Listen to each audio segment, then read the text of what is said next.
Good evening. It's a real pleasure to welcome you all, and particularly I am so happy to see so many young students from the Balwant Rai College of Architecture, the IIT Mumbai, the St. Xavier's Department of Public Policy, and also of Philosophy. It is a real pleasure to welcome you all to this wonderful event that we have been able to put together thanks to the initiative taken by the Italian Cultural Center. And in fact, it is a great pleasure to welcome Professor Stefano Catucci, who is a professor of aesthetics at the University of Rome, who will be speaking to us today. And also, I particularly welcome Francesca Amendola, who is the director of the Italian Cultural Institute in Mumbai. We at the Cama Oriental Institute have been over the years interacting with unique scholars from all over the world, and to have Professor Catucci interact with our Dr. Kaiwan Mehta and Dr. Kanchana Mahadevan is a unique event which we look forward to eagerly. I will now request Madam Amendola to say a few words.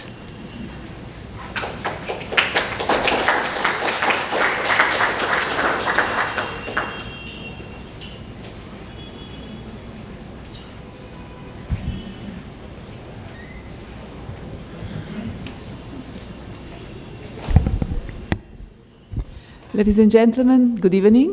Dr. Modi, thank you very much. Distinguished guests. Well, it's true that this lecture and conversation marks the first collaboration between the Istituto Italiano di Cultura, the Italian Cultural Center in Mumbai, and Cama Oriental Institute. And I'm very proud of it and honored to be here. So I would like to thank again Dr. Modi and all the person working here for making this collaboration possible, which this is going to be the first one of many more. And thanks to all of you to be here. It's a pleasure to be together in this event. So From Beauty to Aesthetic Commons is the second lecture of a series titled Design Acts, Critical Worlds. And this is a series that has been conceived to bring together Italian and Indian, or anyway, people from different backgrounds and places, and specifically scholars, artists, designers, architects, philosophers, to engage in critical discussions on design and contemporary thought. I strongly believe in this activity we are doing because I'm really persuaded that always, everywhere, in all times and all places, but I think especially in our times, it is really important. There is a lot of need of critical thinking and dialogue to build communities and an idea of shared future. I really believe so. It's not only rhetorical. So I wish we can do something together on this direction. The series that I wish to start has been made possible thanks to the important curation by Dr. Kaiwan Mehta. I think many of you or all of you know him here, but let me anyway describe his profile. Kaiwan Mehta is an architect, theorist, and critic with a deep engagement in architecture, urban studies, and visual culture. He is the dean of the Balwant Rai School of Architecture at NMIMS University and a member of the International Committee for Architectural Critics. His work has significantly contributed and is contributing to contemporary architectural discourse on a global scale. So I would like to invite him on stage to introduce this conference, to introduce our speakers, Professor Stefano Catucci, Professor Kanchana Mahadevan. So please, Kaiwan, the floor is yours.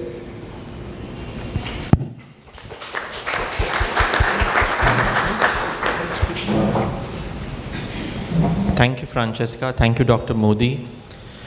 It's beautiful to gather here for the second in this series of conversations that we've titled Design Acts, Critical Worlds, which is an initiative of the Italian Institute of Culture, which is part of the Italian consulate in Bombay.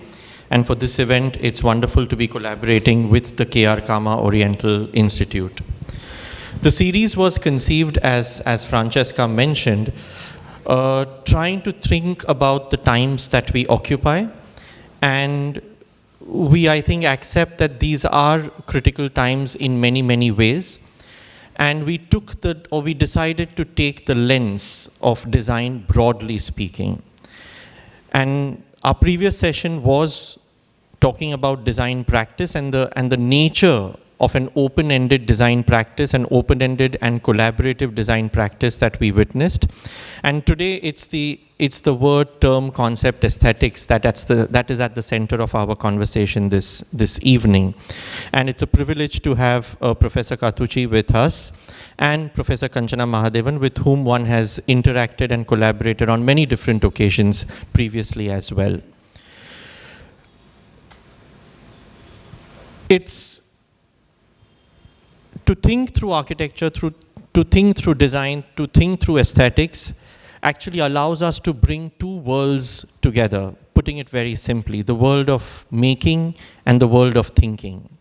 And I think this constant engagement between the sense of a material culture and the sense of a thought culture is something that is extremely and more important. Just a few days ago, we've heard statements like, the problem of the Western civilization is empathy. And I think empathy has been at the center of some of the most important revolutionary thinking in the world, but also in India, right from Buddha to Gandhi.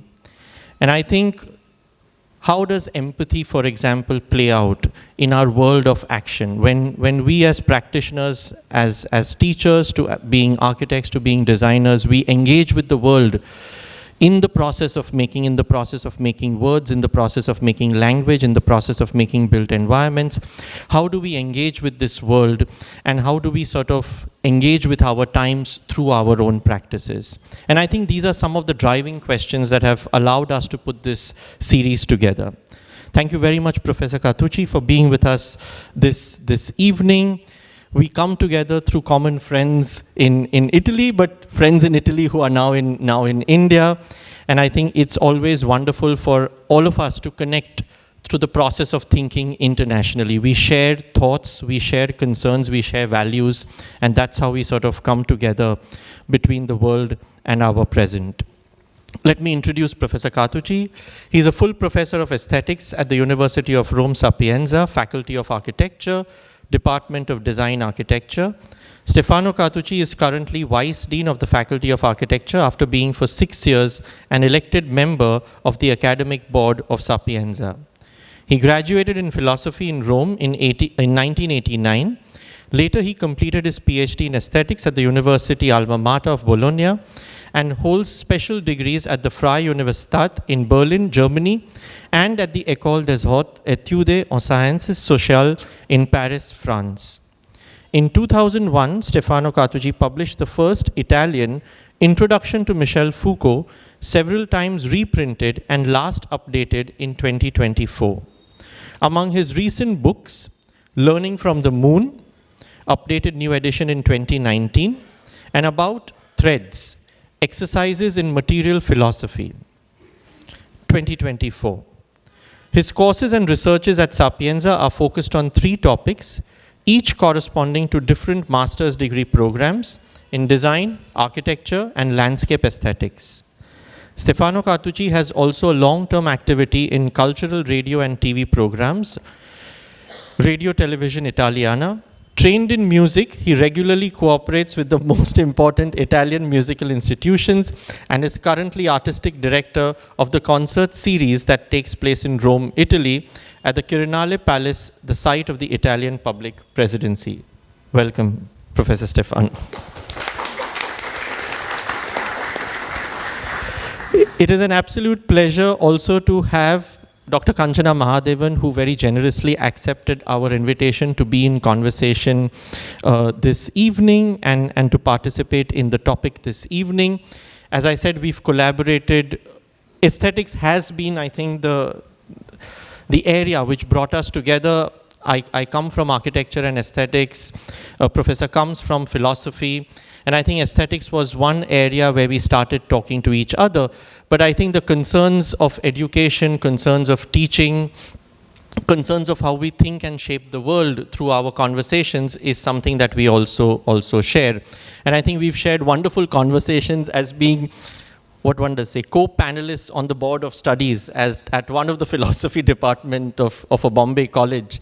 And I think those conversations sometimes go for 2 hours at no end, and it's wonderful to sort of share that stage with her. Professor Kanchana Mahadevan is a philosopher who was formerly with the University of Mumbai. She specializes in feminist philosophy, decolonization, and critical theory. Her research and publications address the intersections of care, gender, and colonialism, particularly within the Indian context.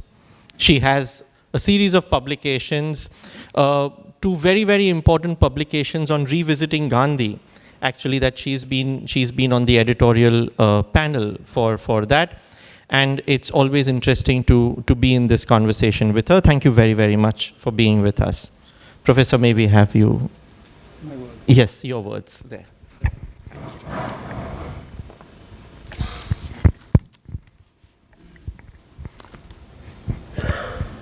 First of all, I would like to say thank you to all this audience, and especially to Professor Dr. Modi, who invited me together with Francesca Amendola from the Italian Institute of Culture in Bombay, and of course to Kanchana Mahadevan, sorry for my accent, and to Kaiwan Mehta, who accepted to discuss with me, to have a dialogue, to start building a dialogue about this strange concept that was recently introduced in Western aesthetics, that is aesthetic commons. And I think that, points of correspondence, and I also would like to add of empathy between what we are doing separately, but probably from today and hence today we will make also something together or think together, are many. So points in common are many. And I prefer to start following a question posed by Kaiwan when he said that we share something. So what really we do share? What we do share, what we have in common when we talk about beauty.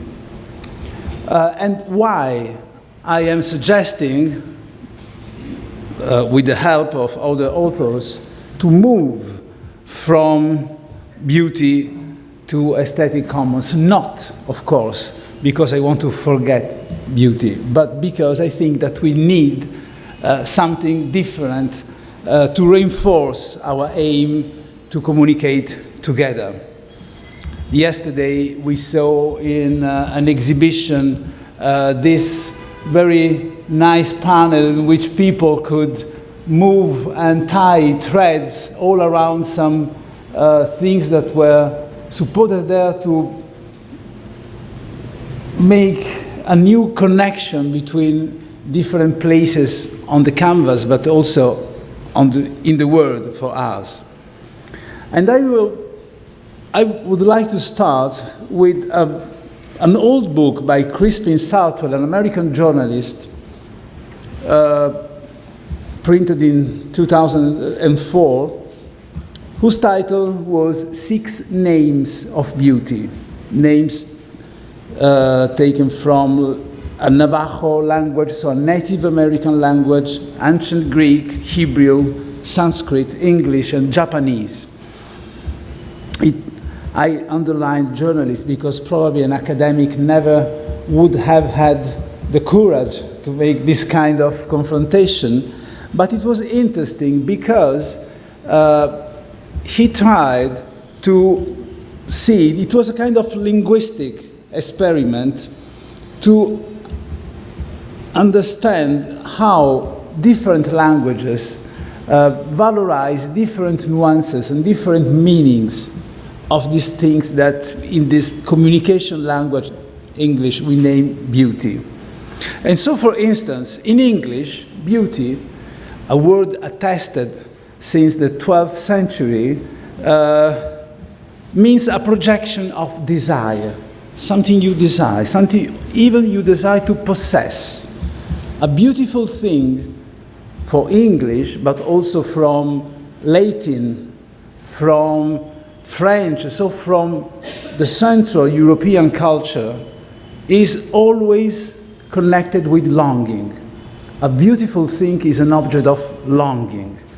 So, with all the consequences that you can derive from this accent posed to longing, because you have some conceptual couples involved: possession and loss, control and renunciation, tension, because you have this tension to longing, and sometimes relax, love and deception, truth and fiction. These are very often couples that you find in Western aesthetics and in Western interpretations of beauty. But for instance, in Hebrew, Yafa valorizes instead a form of brilliance, splendor, and it is associated with the blossoming of things. And this is very similar to Arabic words such as wadu and warada, that equally they underline the moment of the blossoming of things, so the moment of maximal brilliance. They are not to be possessed. There is no longing, but only the admiration and contemplation of that blossoming. Sanskrit, excuse me, I am only here relating what he said, the author, but is more related to blessing and holiness. And this is something different. This is a quotation of an Hindu sage of 17th century who said that the beauty is the twin brother of mystical experience, and the very life of it is super sensuous wonder. That is something that you will never find in Western aesthetics, and I think even not in Jewish aesthetics or Arab aesthetics, for instance. So meditation, holiness, blessing, and then in ancient Greek, tokalon. Tokalon introduces something that we didn't see until this moment, and it is the taste of perfection, ideality. A beautiful thing is perfect. And perfection means, for ancient Greeks, that it is very close to the ideal shape, the ideal form of things. And first of all, human bodies, and naked human bodies, because perfection is given by nature and not by man, because man, human beings, could only imitate the perfection of nature. But when we go to Japan and we find this other word, wabi-sabi, wabi-sabi is related to the humility of poor things, imperfect things, that stimulate meditation in those who contemplate them, exactly because they are imperfect and poor. So there are other words in Japanese to define beauty, as in Sanskrit and as in the many languages of India. Shibuza, it is rather elegance, but a rational and minimal elegance. I see that we have all in mind Zen gardens, for instance. So something very orderly, neat, constituted, and connected with truth, with honesty and clearness. So wabi-sabi is an aesthetic of poverty, an aesthetic of void, an aesthetic of loneliness, imperfection, and austerity.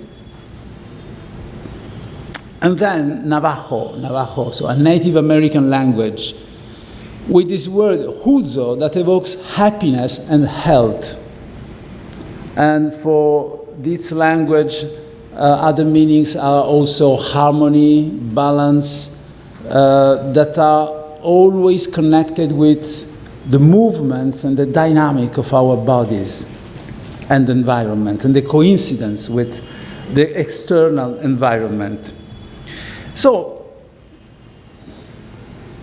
the cloud we have of many meanings connected with beauty, flourishing, powerful, desire, longing. You can also now play, if you like, to adapt each meaning to each of those 6 languages. But all these meanings are not the same. So when we speak about beauty and we meet a Japanese guy, or we are discussing between Indians and Italians, we say this word, beauty. But what we have in mind is different. We have no definition for beauty, but only differences that come from cultures, traditions, history, environments, and so on. So, do all these differences have something in common? Because otherwise we cannot understand us. And instead, you know, when we talk about beauty, usually we have at least the impression that we understand each other. And I think that the answer is very, very basic, because when we talk about beauty in any language, we are thinking about something positive people can benefit. So beauty is for us a word of positivity. And if culture, ages, opinion, tastes can communicate, can share something about beauty, it is because we all understand that saying beautiful, we and the others, mean something positive. But of course we have also to better focus what is positive in this perspective. But even better to say, we don't understand properly. It is not something intellectual. It is not about knowledge or science. Rather, we feel it. We feel that the other person is trying to communicate us something positive. So, first step, this is what beauty is about. Beauty is a matter of feelings. Beauty is about something positive we have in common. And that's why beauty is about feelings we have in common. Recently, neurosciences try to understand how empathy works and how we can share feelings. So they tried to give us a natural physiological basis for our mutual understanding. But some centuries ago, this German philosopher, Immanuel Kant, said also something similar. And his theses were that the interesting about beauty is that it is subjective, of course. We know that everyone has his own or her own taste, that we cannot dispute about taste, but the interesting thing is that despite its subjectivity, beauty is not private. It's not something that we own inside and that we cannot share with others. Then, despite of differences of cultures, tastes, beauty express something that is common to the whole humankind. This is Kant, the whole humankind. Please take note of this expression because I will also discuss it in the following. And then we understand what the other is intending with beauty, even when we don't know the nuances, and even when we disagree. When someone says beautiful, he or she looks at something positive, we know, because we feel sometimes the same positivity looking at other things. You know, one statement, not said that way, but very clear in this direction by Kant, is that beauty gives us no informations about things. It is not a quality of things. Imagine that there is a flower shop on the street and I ask someone to buy a red rose, a yellow rose, a fresh rose, a dry rose. He has information enough to accomplish the task. He goes there and he buys fresh, dry, yellow, red. But instead, if I ask, please, go outside, go to the shop and buy a beautiful rose, or even a beautiful flower, is completely different because he has no information. He doesn't know what I want, but he has to think by him or herself. He has to make the work and to, if you like, to find something that is positive for him or her, because it could be possible that it is positive also for me. And then, beauty, according to Kant, is not about style, it's not about poetics. Cultural artists, of course, they have their canons, their ideas about beauty. Power, moral, and censorship can force people to accept a thing or another, and even market, of course, economy. But what we have in common is therefore beyond any style and any poetics, or better to say, it is before.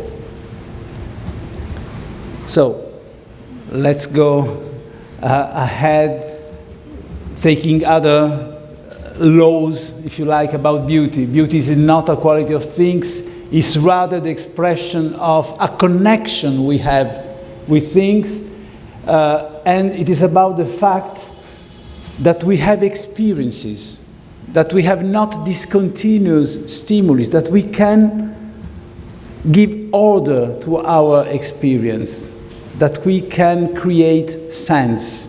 And the process of sense-making is very important in evaluating beauty. It's about the pleasure of feeling, of having the same word, that we are not separated, we are not islands, but we have the same way of sense-making.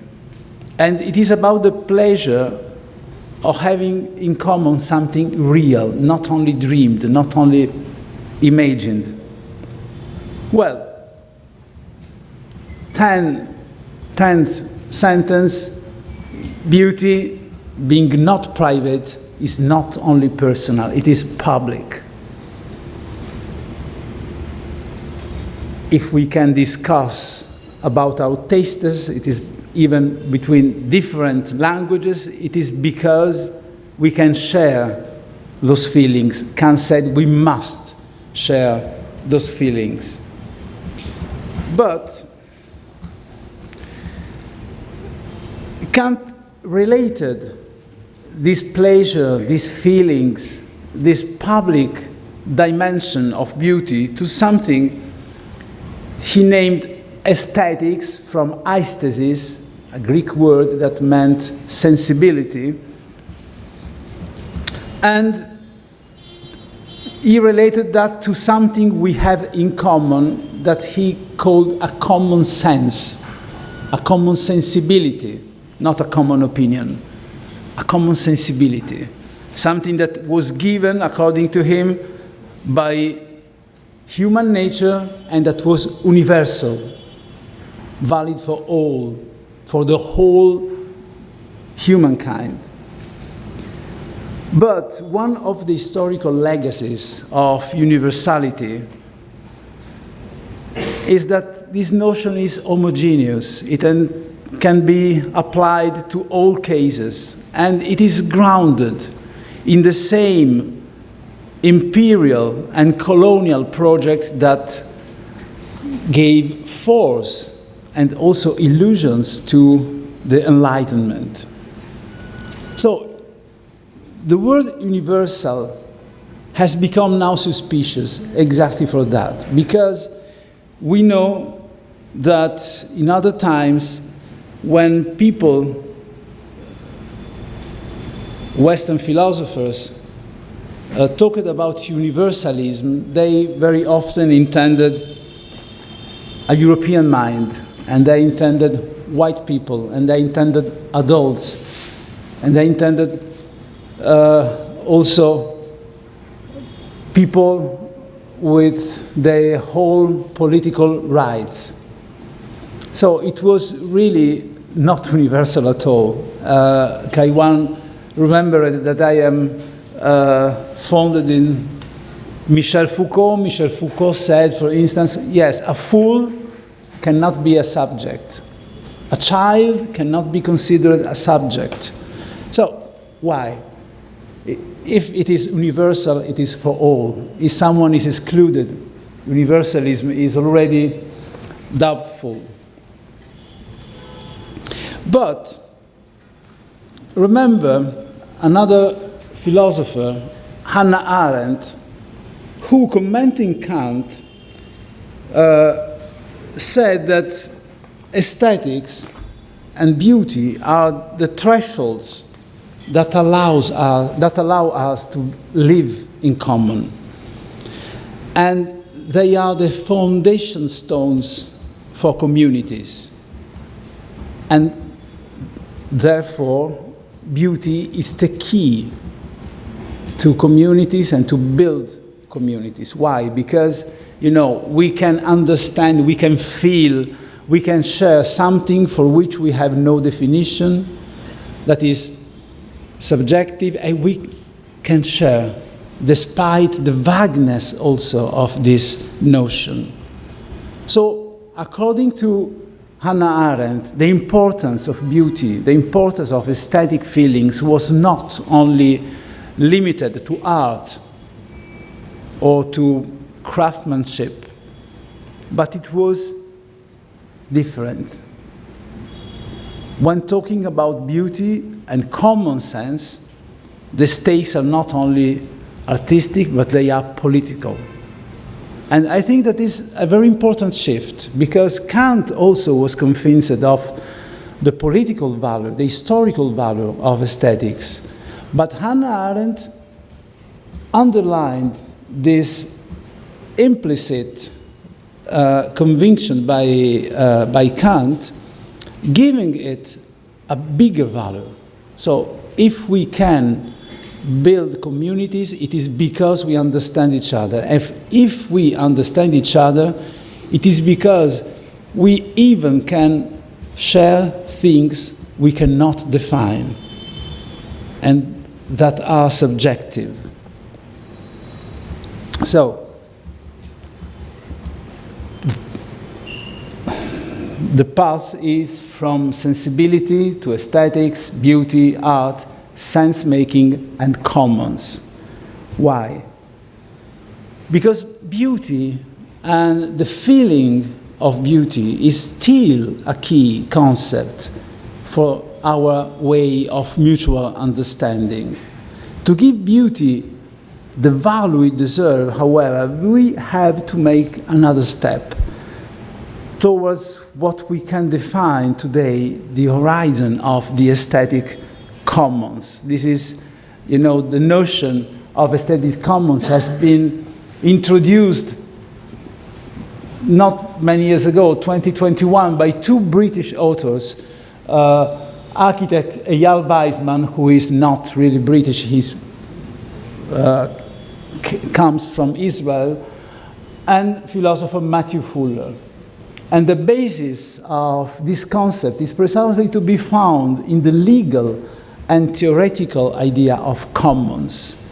So if you consult Wikipedia about commons, commons is referred, for instance, to Creative Commons, so something that is not protected by copyright, is not property of an author, but it is public, common, or to resources that are not private property, as water, air, for instance. And the idea of extending this general and political perspective about commons to aesthetics is very important because it means also to understand how much aesthetics is now an integral part of our forms of life in everyday life, in everyday fields, and in every field, communication, information, public opinion, politics, industrial production, design, fashion, architecture, wherever you find aesthetic issues. And Professor Kanchana Mahadevan told us before that she is founded in everyday aesthetics. Everyday aesthetics means that we all are inside a world in which the aesthetization of our life increased a lot in the last century. And this increasing can also be connected with technology. I want to show you some images in relationship, in comparison among them. This is a painting by a French painter, Hubert Robert, who depicted the Central Gallery in the Louvre Museum in Paris. It was inaugurated and few people inside. I don't know if they sold tickets at the time, but and then using technology, a Cuban artist was able to take the same painting and to full it of different things. You can see fashion, people, and whatever images of a pop culture that inserted itself inside the Louvre. And on the opposite, if you take this Francisco Goya famous painting about a revolt in Spain against the French army, there is another Spanish author, Juan Ballester, who, using technologies, makes all the spaces of classical paintings empty.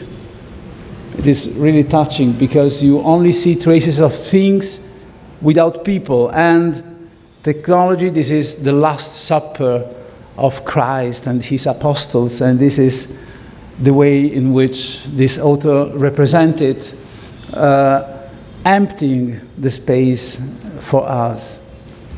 So, through technology, we also have to take into account not only what we can tell a material reality of things, but also another material reality that is the one of digital world, a new sensorium, a new place for our sensibility.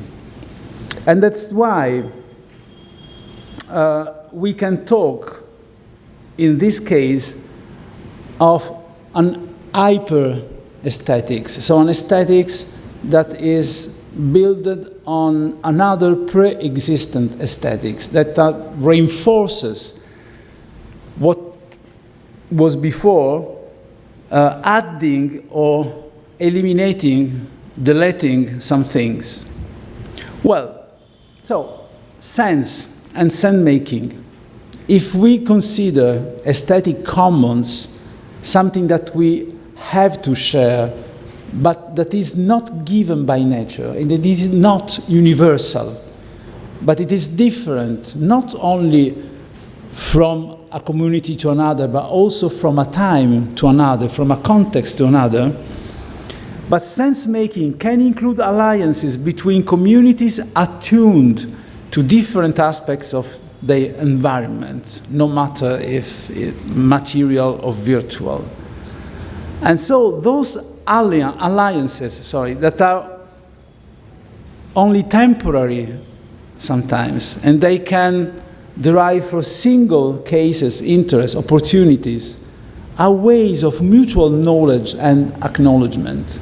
Alliances founded on the aesthetic commons are therefore different from the historic vision of universalism. They create another common sense in which you don't have anymore what is valid for all, you don't have anymore hierarchies, you don't have anymore superiority, neither inferiority complexes of a culture in relationship to another, because the aesthetic commons is interwoven with differences, with participants, with different perspectives that confront each other experimentally. What does it mean in practice? It means that, of course, I cannot be now at least an expert of Indian aesthetics, but we can discuss about it, and if I am interested to build an alliance with those who know that aesthetics, I can learn, I can share, I can give my contribution, and I can start to appreciate a thing without forgetting mine, but knowing that differences can be weaved together to give us the taste of being together and to valorize our will to have a word in common and not separate us according to nation, countries, religions, and so on. So time after time, case after case, communities can be created that share analysis, knowledge, compare their differences, and build their being together. Because being an object of building, these kind of alliances are creative. We have to create something. It is not something that we find simply in our nature. It is something that we have to build and we have to invent also. Communities can meet in discussing without being unified for this reason. We can disagree. One of the miracles of beauty is that we understand the other people even if we disagree.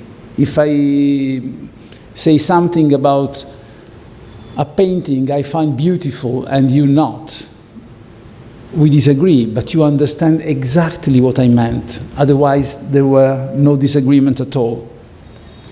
So we cannot discuss about architecture, art, politics, human rights, because we share that fundamental feeling that Kant called universal and identified with beauty, but that we can today name commons, and that comes from the embodied simulations, from the embodied connection we have with others, and also from the way in which our brain processes informations. I said already that unlike universal, aesthetic commons are created, and they are created through and despite our differences. And a new common sense also is arising from this idea, and it forms the backdrop to the aesthetic commons that is not to be traced back to the sensible endowments of human nature, but it is a mode of creation. This is a quotation by the two authors I quoted before, Weisman and Fuller. It is the unfolding development of a commonality that is constructed through the production of knowledge and which is open to continuous reinvention.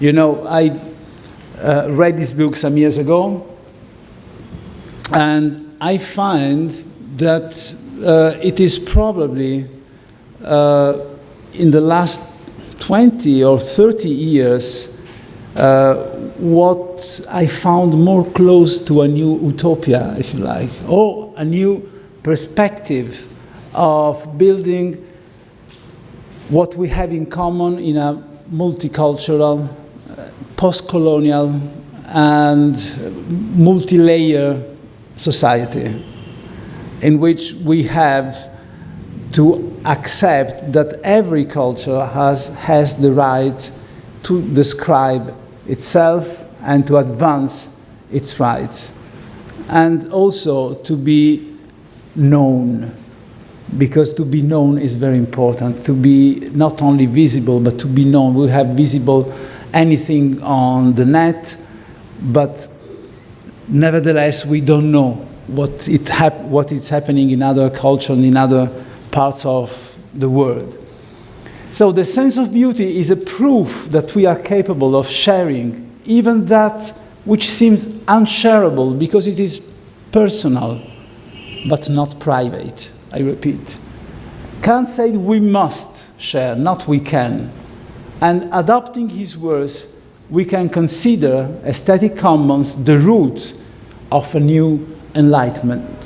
And this is, if you like, my personal utopia, that we are also gathered here today in this room, because in a very remote angle of our brain, we are all hoping in a new and shared enlightenment. Thank you very much.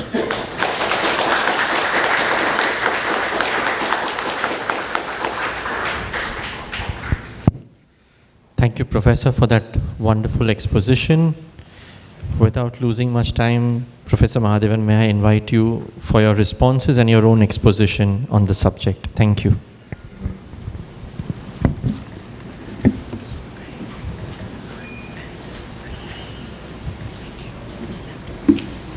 Thank you, Professor Stefano Catucci, for this very, very interesting perspective on a new enlightenment. We are living at a time where we are calling the enlightenment into question, and it's almost a bad word. So it's almost something negative if we say enlightenment. So you have introduced that the positivity of the beautiful into the enlightenment. How does one bring it in? And maybe the whole point, as you said, is sharing.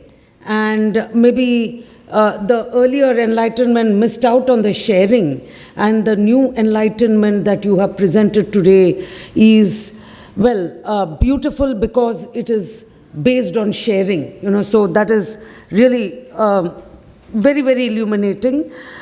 Before I present my thoughts on your very complex presentation and also try to bring in a few of my perspectives on this, I would like to thank Dr. Kaiwan Mehta, Ms. Francesca Amendola, Dr.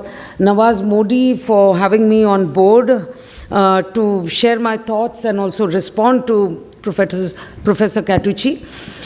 So at the outset, Dr. Mehta had introduced a problem, and that is of deep concern to us. The problem being that there is a crisis that we respond to.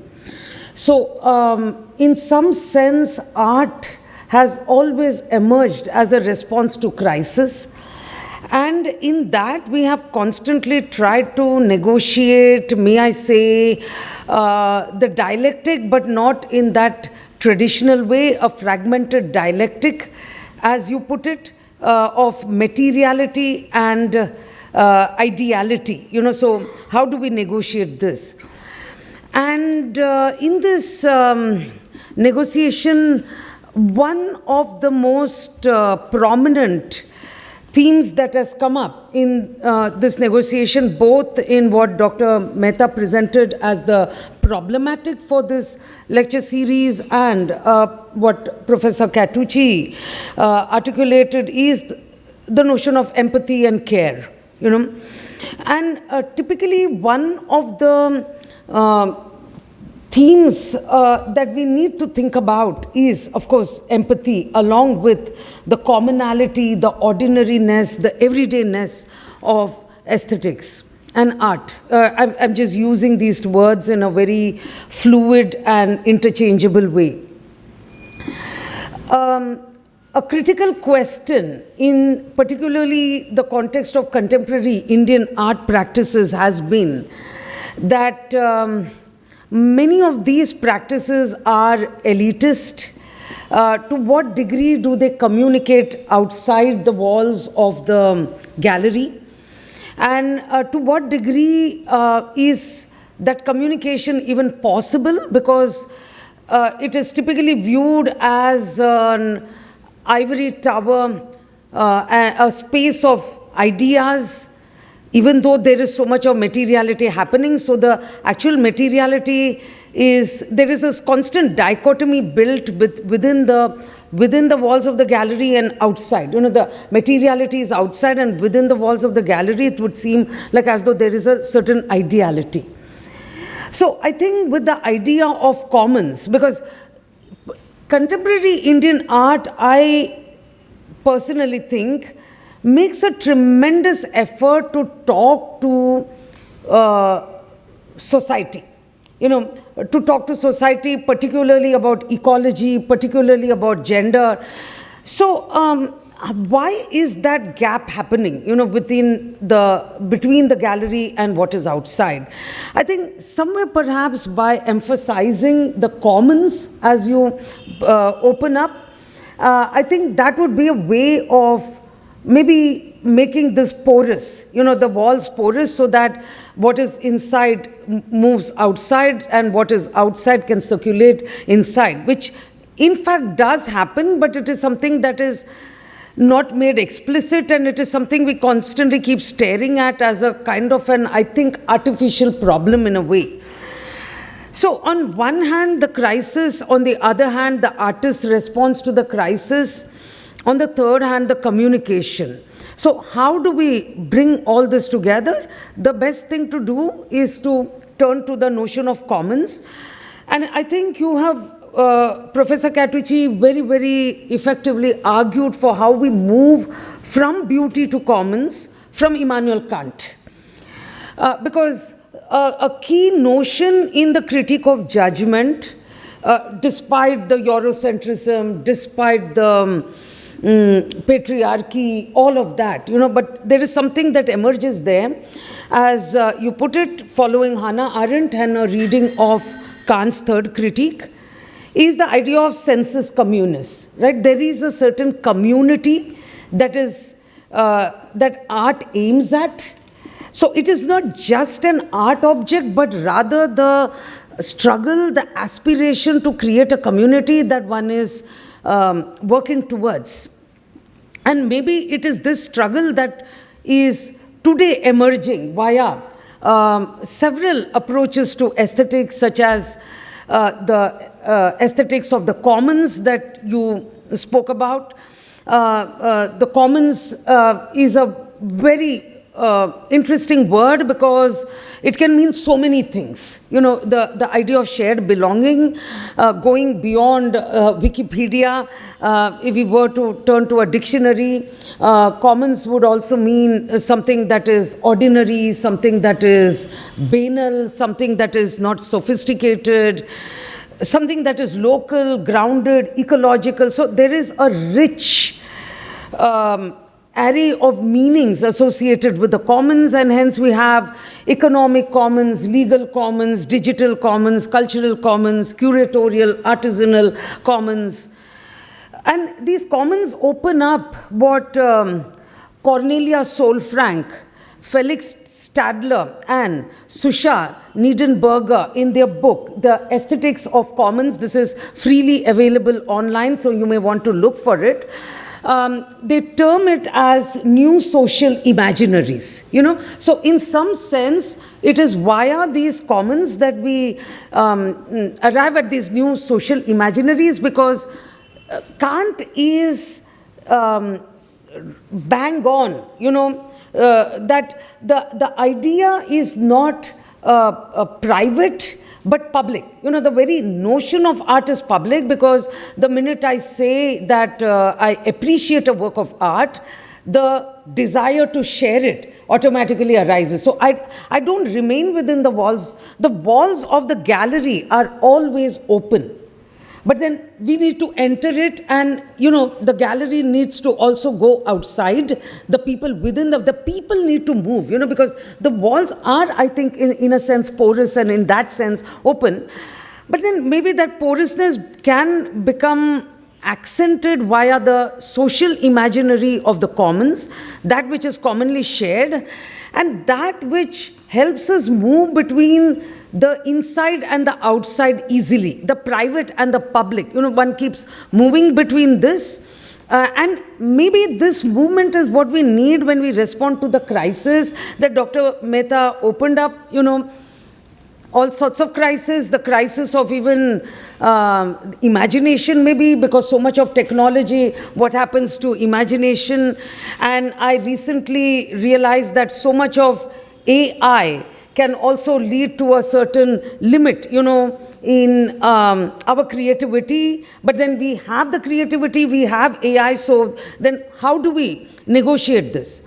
And of course, the contradictions of global capitalism, which forces our imagination to think with technology, to engage with the non-human as the technological, almost becoming non-human, because in a way it is, we are going beyond Hannah Arendt.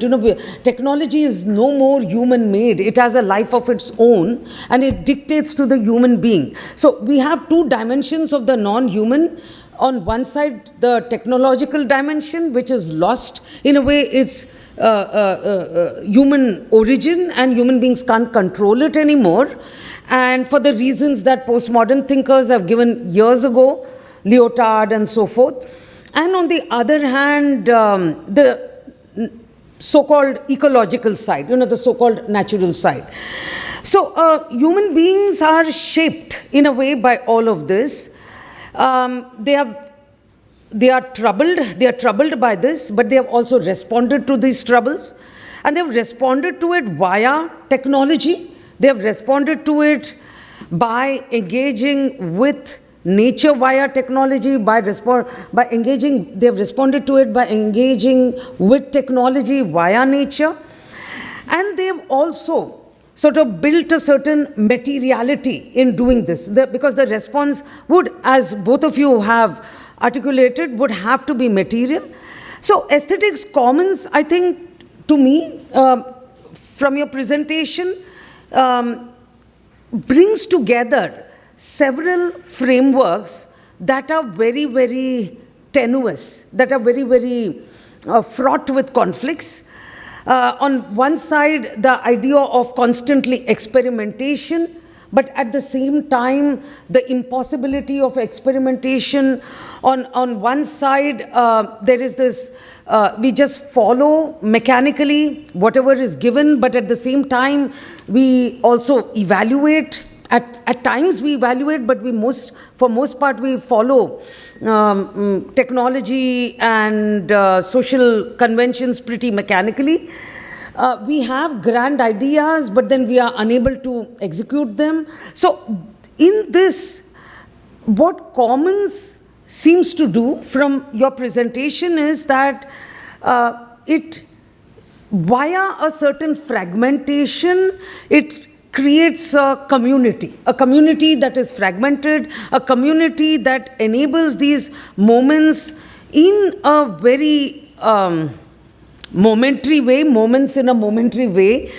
relate to one another. And so there is a problem, is the institutionalization of art. And at the same time, if we have to question that institutionalization, we turn to the commons, And in this sense, I think that elitism gets deflated. And the idea of privilege itself is dissolved, I think, in this whole process. And that is very interesting and important. The hegemony, the privilege, the dominance of the artists, etc., via commons gets deflated. And at the same time, the idea of freedom. Is freedom the same as autonomy? We have scholars here who have worked very much on the Kantian notion of autonomy. Professor Jung is here. The Kantian notion of autonomy from the point of view of art and aesthetics has been questioned for its so-called isolationism. Right? But via the notion of aesthetics of commons, Judith Siegmund introduces the notion of relational autonomy, that one can think against those structures that impose themselves on us if one questions the idea of property, if one questions the idea of possession, ownership, and so forth. So in this sense, I think it is possible to go beyond privilege, to go beyond the isolated figure of the genius, the autonomous figure, etc. We were to think in a more relational way that aesthetics commons enables us to. And I think it resonates a lot with several domains of aesthetics that have emerged recently in questioning the figure of the so-called isolated artists, etc., feminist aesthetics, feminist art practices as well. That there is an interactive dimension that it introduces, which is a part and parcel of commons. And in feminist art traditions, we discussed this before, knitting, weaving, embroidery, quilting, the day-to-day ordinary dimensions are incorporated in the domain of what is called art, and it is also something that enables the artist to move, and the spectator, the viewer, because that is also a part of the phenomenon of art, to move from the domestic space to the space in the public domain. So we politicize the domestic space, as it were, and we domesticate the public space. And it also, in my opinion, resonates with Yuriko Saito's everyday aesthetics, the idea that ordinary objects have aesthetic value. This is something that Yuriko Saito has worked on very carefully from the framework of Japanese aesthetics and the notions of imperfections that you brought out so evocatively earlier. And of course, care aesthetics, which is something to which Yuriko Saito is moving to, and James Thompson, that art as an effective practice, art as a way of building relationships, a way through which relationships can be maintained through the attentiveness that one receives via works of art. So in some sense, and this is called by Daphne Dragona, terms it as effective encounters, in the commons. So in some ways, the idea of coexisting, creating new communities, this has been the concern of some of the recent works, recent themes in aesthetics, and I think the commons pretty much talks to them. But I have a few questions, and one is that, yes, the commodification part, that I think commons is very, very important, because at a time when the whole idea of exchange value remains so dominant, and the idea of a commodity remains so dominant in our lives, that we belong together, we don't pay for what we belong to gather is a very, very critical idea. And I think in that sense, the concern that the Frankfurt School had about the commodification of art, I think that can be addressed via the commons. But then, how does commons differ from, say, the idea of found art? You know, because you talk about the commons as something that we have to create, we make, etc. But in some sense, the so-called found art, when the statue of Marcus Aurelius was refurbished by Michelangelo, that is a found art, right? Or Marcel Duchamp. So in some sense, how does the aesthetics, how would one single out an aesthetics of commons as going beyond the framework of found art? Because I do get the relationship with commodification of moving beyond it. And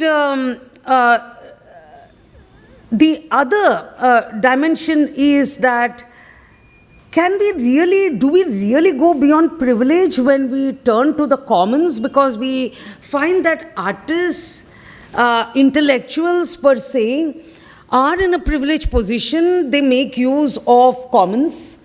The commons are accessible to me because I have received a certain education and because I've been schooled in it, right? So without that, I would not have access to it.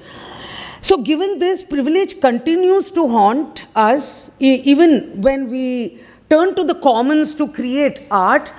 So often we find contemporary artists, Western, Indian, turning to traditional craft practices like Patachitra or Madhubani, etc. They use them in their work without really acknowledging the craftspersons. And the whole point is that we get rid of the idea of the author. But somehow when one is an artist exhibiting, one is still an author, one is still exhibiting, and one is not necessarily aware of the collaborative notion of that authorship, you know, for the, on a Foucauldian note. So does it challenge privilege, or does it necessarily even challenge Eurocentrism? You know, this is a question that I had, and the explosion of imagination, right? Kant's notion of imagination, that there is an explosion of imagination, there is an excess in imagination that makes art possible. So is it an explosion in commons that makes beauty possible, on a similar note? Thank you so much.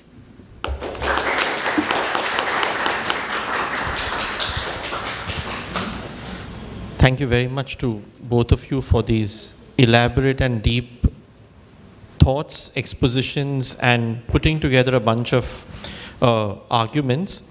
I'm actually just going to leave it with a few comments which are actually bringing to mind some of the work that I think exists in the discussion that we are having. I was very strongly, it came to my mind, the work of Kavita Singh and museum practices, museum viewership. And at one level, there are deep studies of the whole nation building exercises through museum viewing.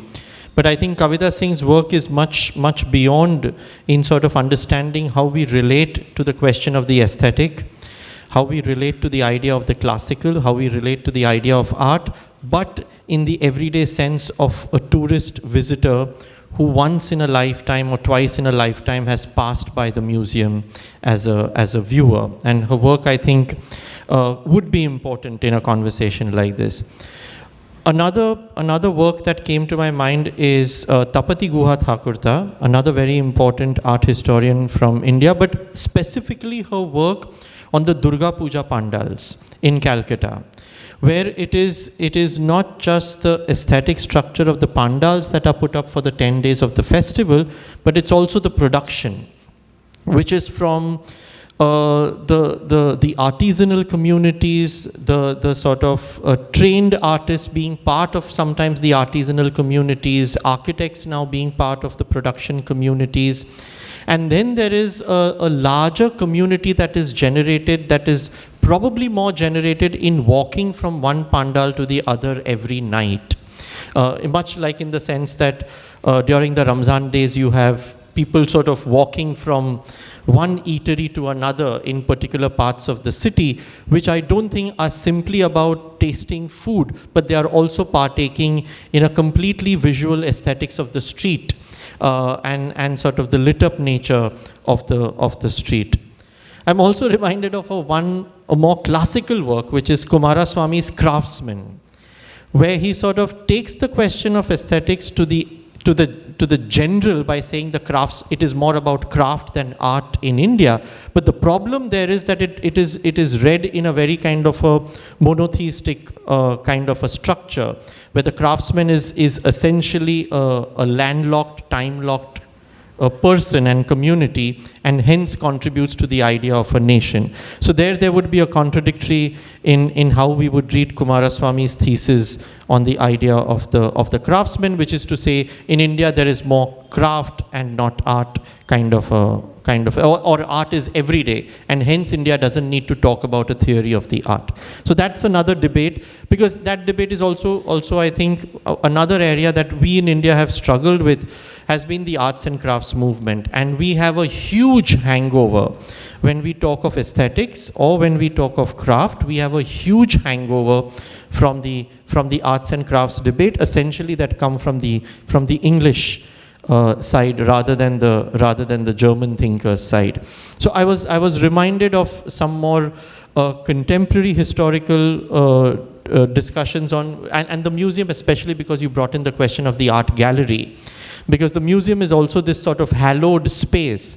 But I think Kavita Singh's argument is precisely that how the hallowed space is sort of broken by simply a tourist entering it without thinking of it, or maybe less thinking of it as the hallowed space, etc., to the pandals that are sort of the street and the creation of the city in the street through the object. So I think these were a couple of projects that came to my mind, and rather than adding any more thoughts to the already sort of engaging and interwoven debate or discussion that we have here, I just thought bringing some of these projects just as references here would be useful even for the audiences, since we have so many students in the audience. Professor Catucci, before we take a few audience questions, would you like to sort of respond or have a brief conversation with some of the points that Professor Mahadevan made? Would like is not the expression, because you pose a very serious questions. But I have something to say, first of all, about enlightenment, because of course we have a lot of bad words that are also painted with old colors we don't want to see again. But I think that what we have to do, and in this case this we is referred to Western and European culture, is not to suffer for a sense of culpability, but to desire something different. Because if we don't have this even happiness to have changed things, we only will see unhappy people that give for their own pride or poverty gigantic tailstrokes of what we supposed that was the past. So white supremacism, no, it is something that you cannot really understand how it can now emerge again in USA, for instance. And I think that the problem is that if we don't invest something positive, something that we want because we feel ourselves better, and not only because we have to apologize. And enlightenment, you know very well Kant when he said enlightenment, it means that you have to think by yourselves, to think independently, to think by your mind, to think following reason. And of course, what we are changing today is the idea of reason. That is no more so homogeneous, but I think that this way of thinking together by ourselves, so without prejudice and without the weight of traditions, without the pretension of being the best, no, in the world, it is really something important. And I think that the examples that Kaiwan gave us are not only clever, but very well done and well pointed, because, of course, commons are not easy to build. But consider, for instance, sharing techniques, sharing knowledges, sharing practices, also sharing formation of a small community sometimes, of communities of practices that bring together collaboration, involving not only sensing human nature as it was in the first Enlightenment, but sense-making. So you said, for instance, that very often artists engage Indian artisans without knowing exactly the way in which they work. But if you imagine 4 people working at the same carpet, they share not something intellectual, they share a practice, they share something that probably a good artist should know. Not only posing himself in the position of the committer, the client who orders a carpet, but learning how to cooperate with others.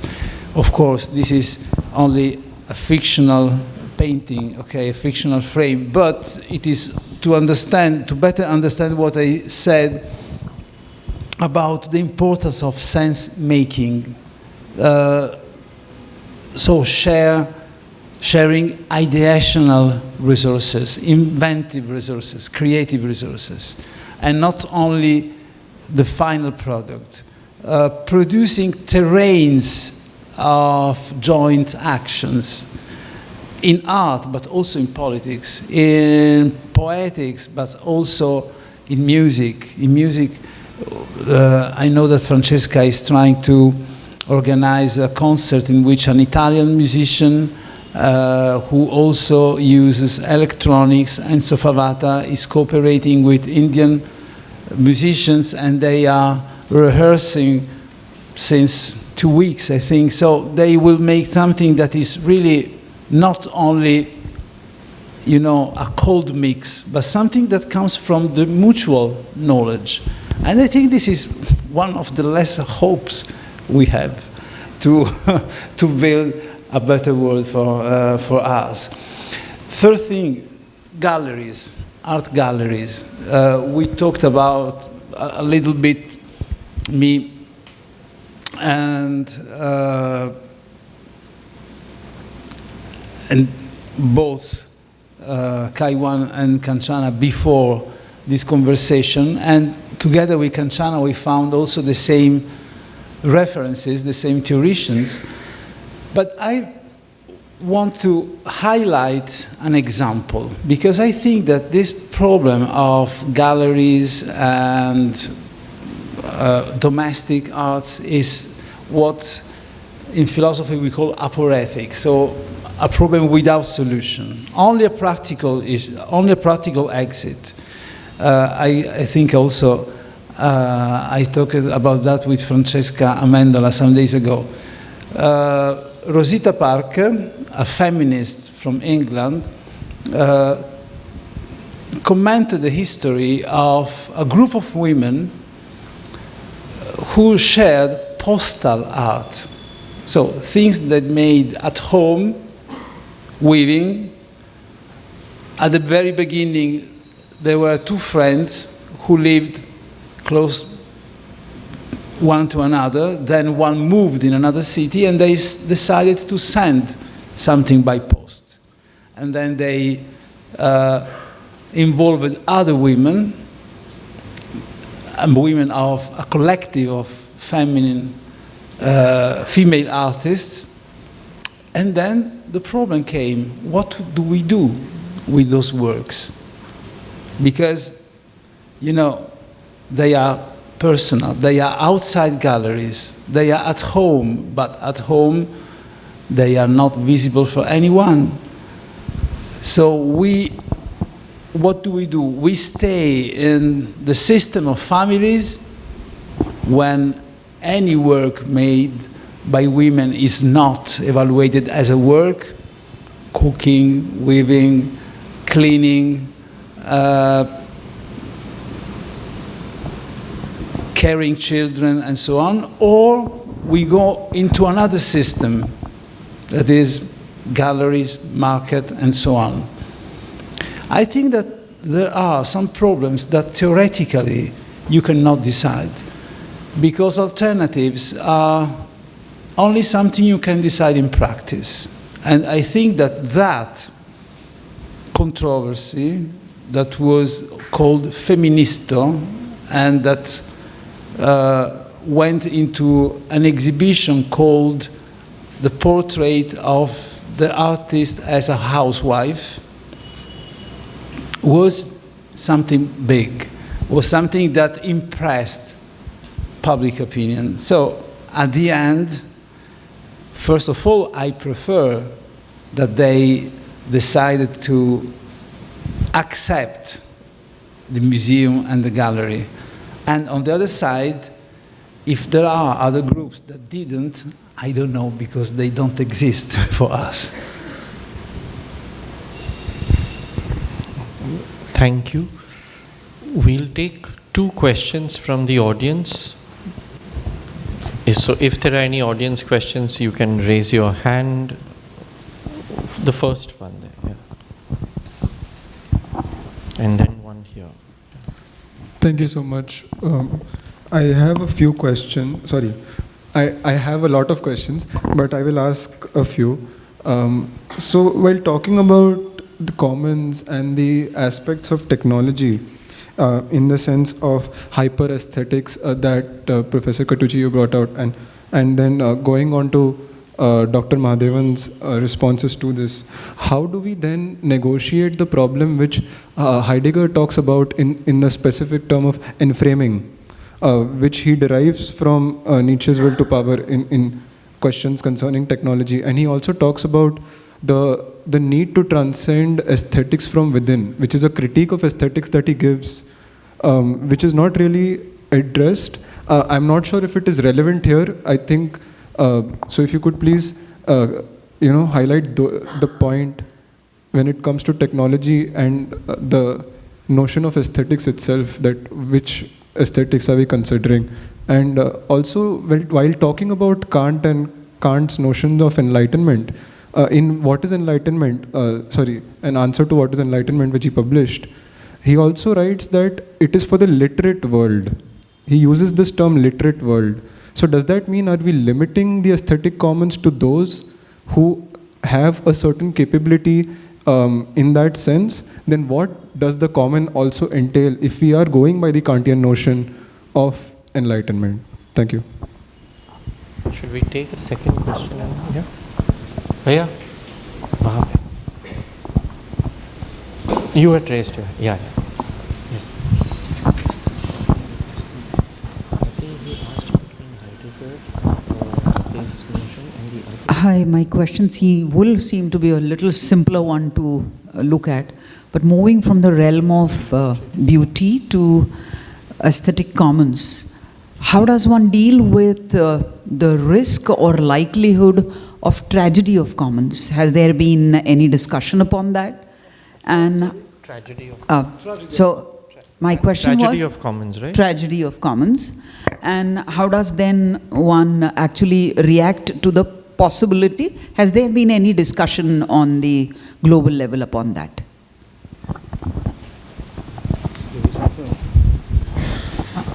These two, right?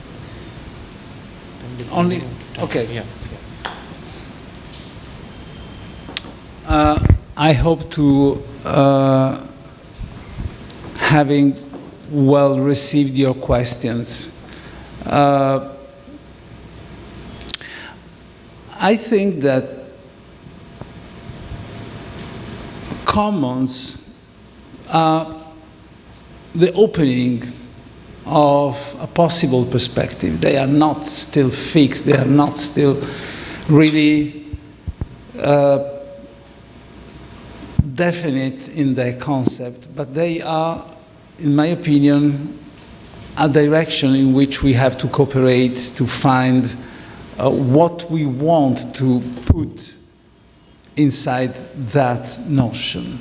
So negotiation is important. That it is not only between materiality and virtuality, but it is also negotiations among different cultures. And also, I don't want to say reduction, but you know, a jump beyond the idea of privileges. Because according to me, and I insist on that exactly because I am fond on material engagement, I think that we have different way of thinking. One way of thinking is through words, through concepts. And this is something that philosophers or common people can do very well. Another way is through algorithms, and this is a way that mathematicians can do. And another way, and it is nothing to do with concepts. It is another way of thinking. Then we have, for instance, dancers. And dancers think with their body because they were trained to make their way of thinking also diffuse into their arms, legs, and so on. And weavers, they think also through their eyes and hands. I worked on the example of the tightrope walker who is one with his thread. So I think that every of these examples has the main right, the main legitimacy, and the main, let me use this word, the same aristocracy of thinking, because they are ways of thinking that until now we have neglected. So visual thinking, bodily thinking, so something that puts the knowledge of a weaver with the same legitimacy of the knowledge of a professor, you know. Of course, they are rooted on different paths, and they are also different in their, until now, in their social status, even if there are some weavers prized by market. So if you think of Valentino, for instance, it has a very good social status, much better than mine. But I think that negotiations about what we hope to have in common is important, because, you know, it is also the reason why I am in India. I came first time in my life in India without knowing not very well, but also anything about India. And then I decided to plunge myself in something that I knew I didn't understand. And slowly I started not really to understand, but to share moments of life and to appreciate small things. Yesterday, you know, I am in an age in which I have not to be shamed if I say that I cried. But yesterday, watching some carpets made by wonderful artisans, I had my eyes wet, because I tried to understand what was really the wisdom they had and the ability they had to make something that for me was never something that I never saw in my life, so detailed and beautiful. So beautiful, again, I didn't know anything about India, but the first impression was beauty. Beauty is ignorant. Beauty is something that doesn't require knowledge at the very beginning, but then you can work about it.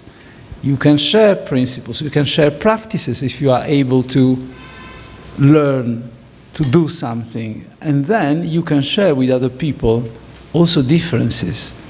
This is very important because I said before, communities that we build without thinking that they are unified, and not unified once forever.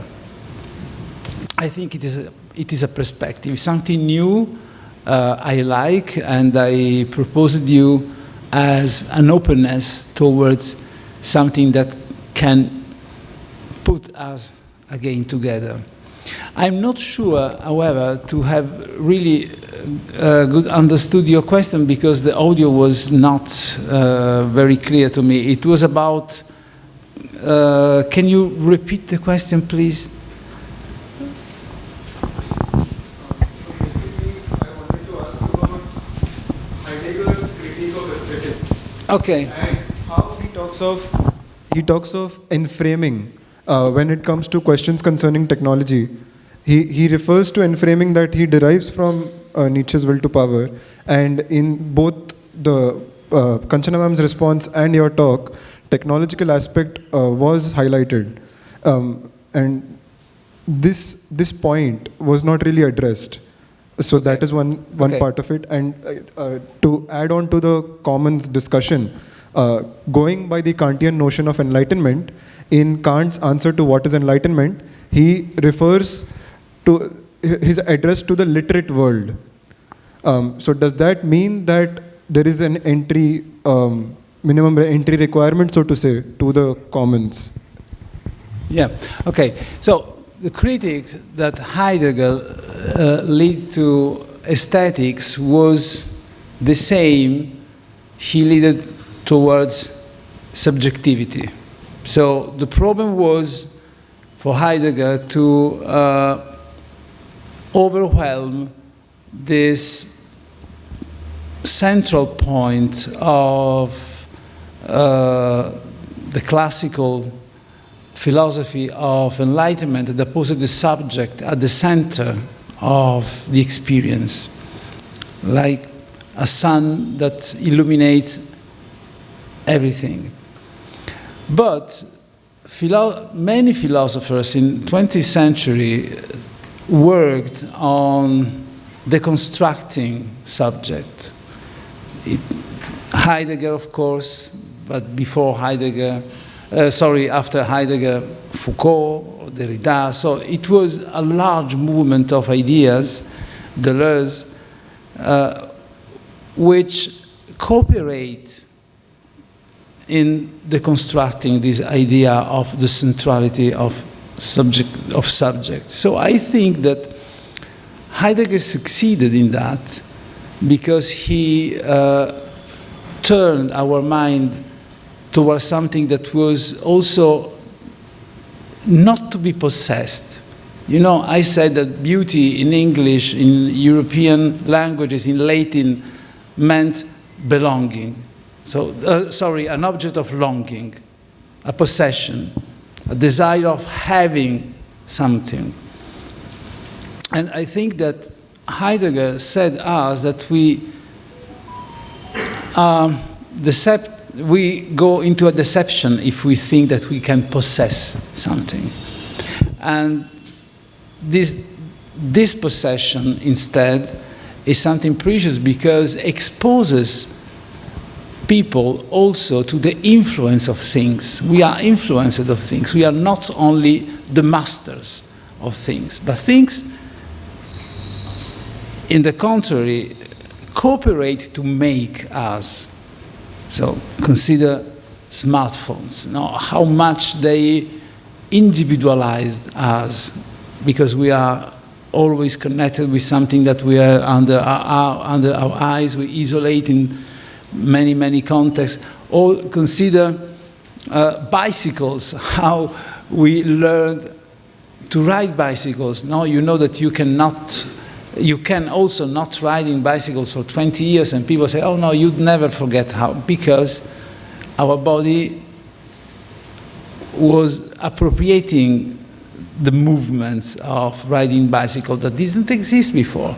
So we are animals that are not only creators of things, but are also created by things. And I think that this is also a way of going beyond this idea of a detachment, a division between subjects and objects. So, object is, again, a Latin word, objectum, that comes, it is a translation of a Greek word, problema. And that Greek word, problema, meant an obstacle. So things are not obstacles for us. Are obstacles only if you think that your mind is so free that sometimes it is forced to accept the hardness of things. But if not obstacles, they are part of our constitution, part of our becoming. And this becoming is a process that is never ending for us. And I think that can also lead us to certain points of sharing in which we can understand each other, even if we don't know really what others are intending. So when they say that something is beautiful, for instance. I hope that was a response. Yeah, very, very quickly. Heidegger and the problem of enframing and this whole reliance on technology, as it were. Heidegger did not advocate Luddism, nor did he advocate proliferation of technology, right? So I think this perspective on commons is precisely that, how do we appropriate technology? Because in a way, technology makes us. So it's not about my mastery over it, but doing something with what is already there, doing something different, opening up another possibility. And I think this also to some degree fits in with Lyotard, what he said years ago in the postmodern condition about, the excessiveness also destabilizes the subject in a way, right? And of course, the dwelling with craftspersons is a way of getting to the techne versus art, the craft versus art dichotomy that Dr. Mehta had talked about. So Heidegger is also concerned with that, isn't he? So when in the commons we dwell with technologists as much as with the artisans, and that is one way in which we deal with this whole question of going back to the roots, Greek roots in techne that Heidegger wants us to do in question concerning technology. And yes, what is enlightenment is flawed for the very reason that you mentioned of exclusion. But then I think the what Professor Catucci as well as Dr. Mehta opened up today was the idea of ways of thinking that are not just intellectual, but there are ways of thinking that are manual. So maybe the turn to this manual mode, movement, etc., this is a way of an alternate enlightenment and alternate ways of dialoguing where we don't necessarily sit and engage in an argumentative discourse. But then there is an attentiveness, there is a sensitivity, there is an empathy, and maybe that's a way of thinking about enlightenment via community and questioning censorship, which is the main question that Kant has in mind in that essay, doesn't he? Yeah. Thank you. I want to respond to anything else. And finally, the question that Varsha asked about the tragedy of commons. I'm not sure what you mean by it, but if we mean by tragedy of commons the loss of commons because one is busy appropriating it, or then that, you know, because one of the things that does happen in gallery spaces these days is the excessive influx of craft traditions. And in that sense, it loses its roots with its communities, and then there is a certain artificial urbanism that comes in here. And so how do we engage with this? I think the one way of engaging with it is bringing the craftspersons to the gallery, and what Dr. Mehta also talked about, the entering the museum like a tourist also, but then at the same time also in the so-called aesthetic education focusing on these grassroots traditions which we often don't do. These are some ways in which I think one could address this. Yeah, thank you.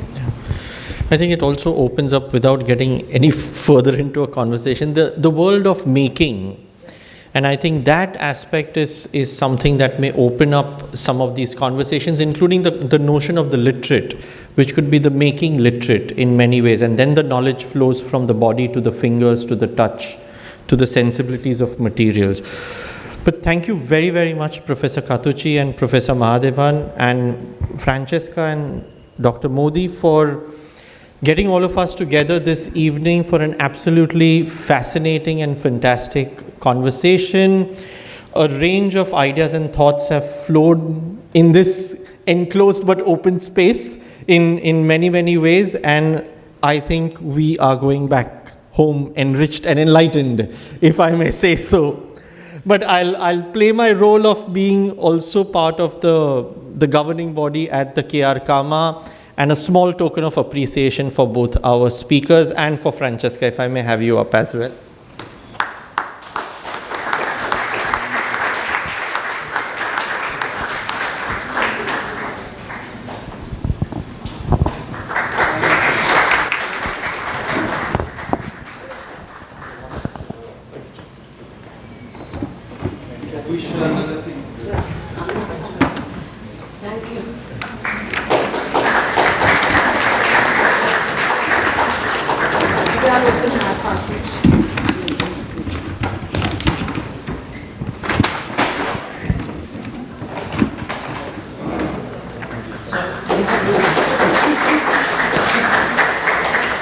Thank you.